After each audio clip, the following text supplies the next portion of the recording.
आम्ही धर्मशाळेतून फ्रेश होऊन मस्तपैकी देवीचं दर्शन घ्यायला आलो। हे मंदिराचं मेन गेट होतं आणि सुट्टी असल्या कारणाने भरपूर गर्दी होती। आजूबाजूला छान छान दुकानं होती, पूजेचं सामान किंवा ओटीचं सामान सगळं मिळत होतं।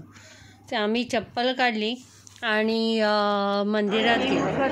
तर समोरचं मी मंदिराचा व्ह्यू तुम्हाला दाखवते, तो बघा तुम्ही।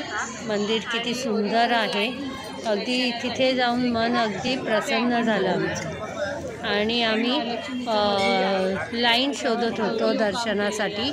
तर एक मुखदर्शनाची लाईन होती आणि एक चरण स्पर्श अशी लाईन होती। तर आम्ही मुखदर्शनाच्या लाईनीच्या इथे गेलो। नंतर आम्हाला कळलं की चरण स्पर्शाची दुसरी लाईन आहे। तर आम्ही ते शोधत चरण स्पर्शाच्या लाईनीत उभं राहिलो। जवळजवळ 11:30 वाजले आम्हाला। 11:30 वाजल्यापासून ते 4:30 वाजेपर्यंत आम्ही लाईनीत होतो, पण आम्हाला दर्शन आणि ओटी भरायला व्यवस्थित मिळालं आणि आम्ही तिथून बाहेर पडलो।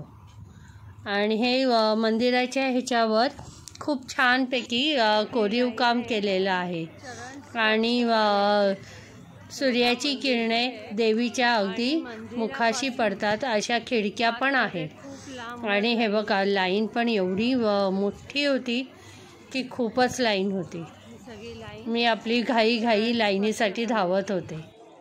आम्हीही नंबर लावलेला आहे, त्याप्रमाणे तुम्हाला दर्शन घडवू।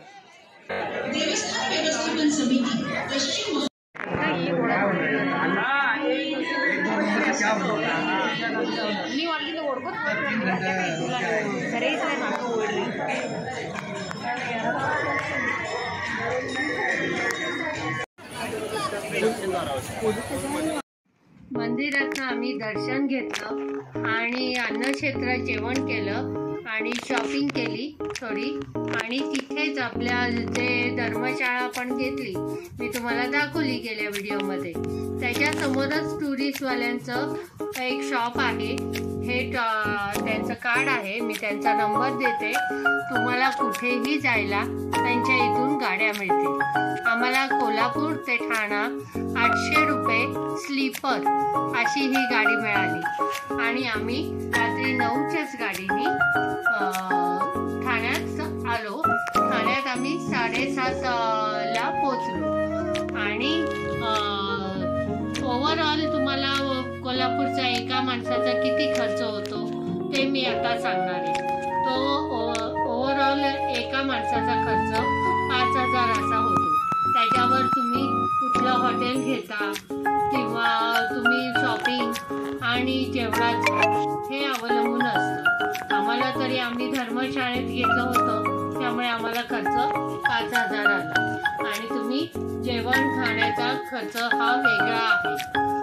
तर तुम्हाला या व्हिडिओमधनं काही कोल्हापूरला जायची माहिती मिळाली असल्यास लाईक करा, शेअर करा, सबस्क्राईब करा आणि घंटी वाजवायला नक्की विसरू नका। आणि कमेंट करा की ही व्हिडिओ कशी वाटली।